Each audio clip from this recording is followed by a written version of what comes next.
Redditors assemble r/AskReddit, people who read the terms and conditions of any website or game.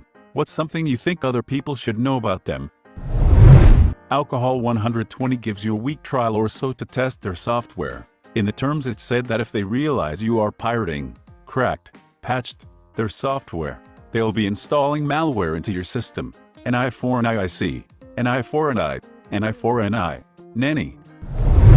The advertisements, sales documentation, and website will go on and on about how great the product is, what it can do for you, how secure it is, and how they respect your privacy. The fine print says, "We make no claims about whether our product is fit for use. It may be complete garbage regardless of what our salespeople told you. The internet is dangerous. Shit happens. We make no claims about the security or safety of our product. We will give your data to every subcontractor, partner, and marketing agency we use now or in the future. We have no idea what they do with it or how they protect it and will not be responsible for their actions. Any promise or claim we make can be instantly invalidated by our posting something different at a later date on our website, e.g., privacy policy, terms and conditions for use. It may be complete garbage regardless of what our salespeople told you. Isn't this fraud? Somehow not. I think you have to prove intent, instead of simple incompetence, which is difficult." Pokemon Go, in Niantic's privacy policy, they clearly disclose that they have the right to basically sell your data, share, to third parties for industry and marketing purposes with your permission, which I assume users give when agreeing to the TUS. However, it will be anonymized. They can give it non-anonymously when issued a subpoena or warrant. However, I'd have to assume this data is very valuable, because it is tied geographically and can speak volumes about user behavior. Yet, a lot of games, sites are doing this recently. I think almost every TUS has this in there and must be agreed to if you want to use the product. It usually also states that you give them permission to do whatever the frick they want with it, royalty-free. That's nothing short of true. You should basically assume that anytime you agree to a TUS, what you do is public. 12 years ago, there was a warning in the iTunes EULA that said you shouldn't install the software on computers that operate nuclear reactors. The old first-person shooter America's Army, you could not distribute the game in Iraq, Iran, and a whole bunch of other countries. I mean, technically the game was made by the US Army as a recruiting tool, tactical training tool, so it's not surprising they didn't want to give it to any nation we were fighting in. LOL. Isn't that the game where every player saw themselves as an American soldier and the enemy as a terrorist? Unlike CS where half the players saw their own characters as terrorists. You own nothing, and whatever you have in-game can be seized with no warning or recompense. Wait, I can't finish this solitaire game. There's no 3 of hearts. Computer laughs in Microsoft. Well, that sucks. How else can they ban people who hack or harass people? Yeah, that's true. But not all games are online or multiplayer. One thing is, just because it's in terms doesn't always mean it's binding or legitimate. They will put things in there that are illegal, unlawful, like no returns under any conditions, or my favorite, if you open this game console, you void any warranty. Not true. Also same with other electronics that have the same type of statement.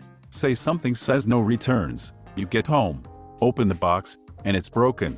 No returns does not matter. They sold you something defective. Also many receipt terms are void.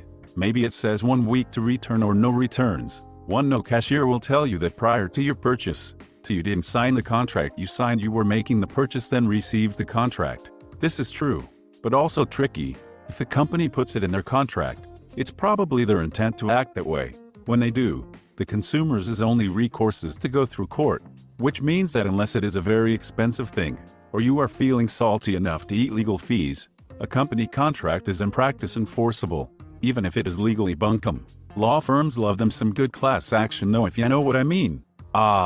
And this is where we get into the no class claims arbitration clause that you also agreed to when you open the product, which are often not enforceable.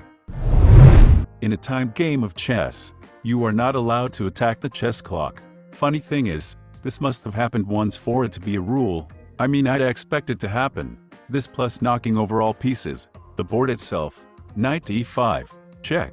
Again, MHM, board to face, pushes table over and into opponent, then jumps on him and starts smacking him with the chessboard. Checkmate. I think most people on Reddit probably know this, but when buying digital content, movies, games, etc. You aren't actually buying them. Rather, you are buying the right to download and play that game, as it is offered, meaning that, at any time, the store can remove a product or service, and despite you having paid for it, they can revoke your ability to download it. For example, you can no longer download games you bought on the Nintendo Wii Shop, because that service has shut down. You never bought those games, you just rented them, for a lack of a better term. It's a shame.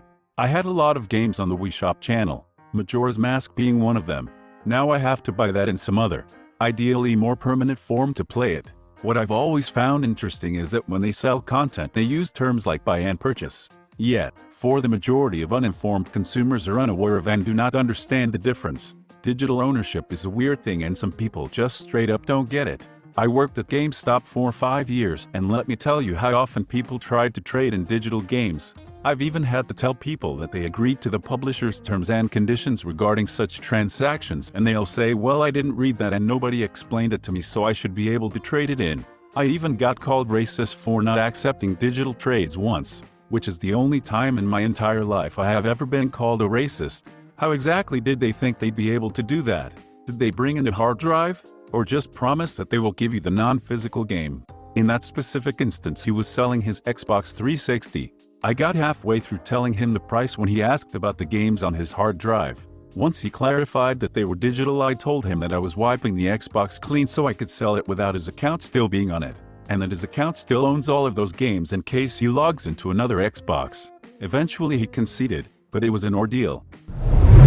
Bethesda is entitled to setting a hitman on you just to scare you if you use mods. Looks at 80 GB mods folder. Shit. Oh, what's this SOS mod here? The hitman will just knock me out and I'll wake up tied up on a wagon near the border, right? Hey, you're finally awake. I don't know if they are still like this or if this program exists anymore, but the terms and conditions for Cheat Engine, I used it to hack Flash games, were really funny. The conditions said that they were not responsible if your computer stopped working and insert long story about your life going into ruins because of your computer not working here. I read the first couple sentences and was hooked. Pretty well written too. The times of Cheat Engine. I still use it occasionally. Yeah, it's still very useful for a bunch of things. However, it's very shunned in the gaming community, and if you forget it running, you're sure to be banned. Rip my PUBG LOL. It's fine to use it on non-online games. Easier too. I usually use it to explore or find hidden secrets like in Undertale or To the Moon. Many applications on iOS or Android will charge a one-time fee to purchase said app. After you pay that fee, you now have the app. Right. Well, for a while. Maybe even forever. But don't count on it. Many, not all, but a large number will let you know that this app could well be sold to another company, and as such, that new company may make changes to the app and decide to charge you again to keep the app. Or they may do away with the app altogether, despite the fact that you spent your hard-earned money on it. They might even change it to a monthly subscription. The bottom line is, when you pay for an app, you are ostensibly paying to use that app for an undisclosed amount of time. I had Siri as an app before Apple bought it. It stopped working and a year or so later it came out on the new iPhones. Siri was an app. Yes, it was, before Apple acquired them, but at that time it had much less integration to iOS built-in functionalities. Wow! Today I learned. I always thought that it was solely developed by Apple.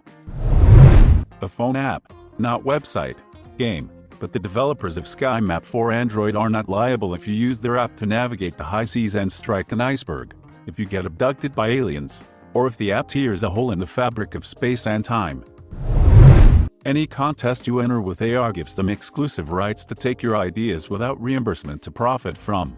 Yeah, I thought they'd do something like that, LOL. To be fair, this is basically every innovator design competition. They are crowdsourcing their ideas. That you can't do anything to stop them if they chose to share your data. Well, that's reassuring. Just adding that sometimes they absolutely have to share your data in order to render the services you're asking them to do. One example is credit cards. Practically no one processes credit cards on their own. They use some payment processor service like Stripe or Square or PayPal. And in those cases, they understandably have to share your data, credit card number, address, etc. with this third party in order to sell you the thing you just bought. Then, they have to share your data with UPS, FedEasy, etc. in order to actually ship you the item, because they don't have couriers on payroll that will deliver things to you. Yes, These both count as sharing your personal data. A website pointed out that on Instagram's TNC, one of them says you do not own the photos and they can use them in any promotions they use. I am not sure if this is still the case, as it was a few years ago. I'd think so. That might change from country to country. You basically rent Steam games. You don't own a thing in your library. This is so that they can revoke your play if you use cheats. I think it's more so that if Steam shuts down, they don't have to offer people millions upon bajillions of dollars in refunds. By saying they own the software that you rent, they're not liable if something happens, outside of maybe refunds for people who bought things very recently. In Apple TNC, they say you can't use your Apple device to aid in building nuclear devices. Frick, thank God I got an Android. Can I see your bum? Nice try, FBI. Not today, CIA. Some of you may have agreed to become a member of the first human centipede. Nice. Thanks for watching. If you enjoyed the video, please smash the like button and leave a comment which story you liked the most. Subscribe and hit the bell notification for updates on our latest videos. And don't forget to check the links in the description box for more awesome content.